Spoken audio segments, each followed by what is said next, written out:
Hi, this is Paul Lewis from Puppets and Stuff Puppets. You can find us on the World Wide Web at www.puppetsandstuff.com. Welcome you. Today I'm going to teach you how to build a moving mouth puppet, a basic moving mouth puppet that you can use in your next puppet production. First, we're going to start off with some supplies that we're going to be needing. So you might want to jot this down as I show them to you, one by one.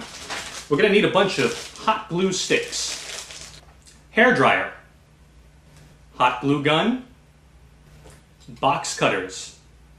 This over here is a piece of cardboard cut from a juice box, okay? And the cardboard is going to be cut into a rectangle. It's going to be about 4.5 by 6 inches. We're also going to be needing some anti-pill fleece. A ½ yard of anti-pill fleece will do the trick. Any color that you want your puppet to be. The neat thing about anti-pill fleece is that it comes in a whole variety of colors. And by the way, all of these materials, most of these materials you can buy at your local fabric store or craft store.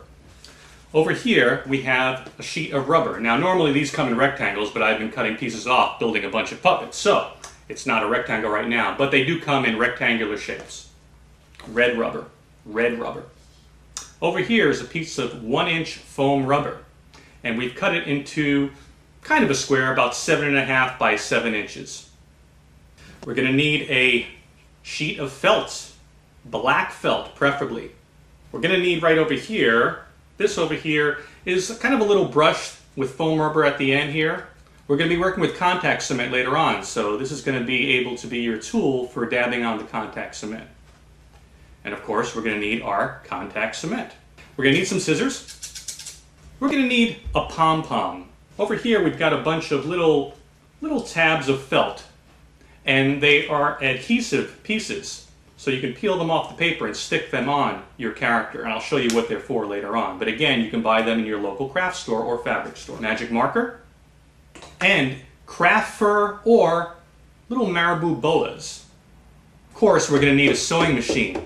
Right over here, we have a little glass of water, and it's not to drink.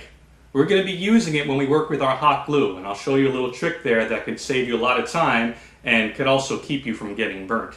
All right? If I had a penny for every time I got burnt with a hot glue gun for not using that water, I'd be a millionaire by now. So we're definitely going to keep that water right over there. I think that's about it with our supplies. So when we come back, we're going to start building our puppet.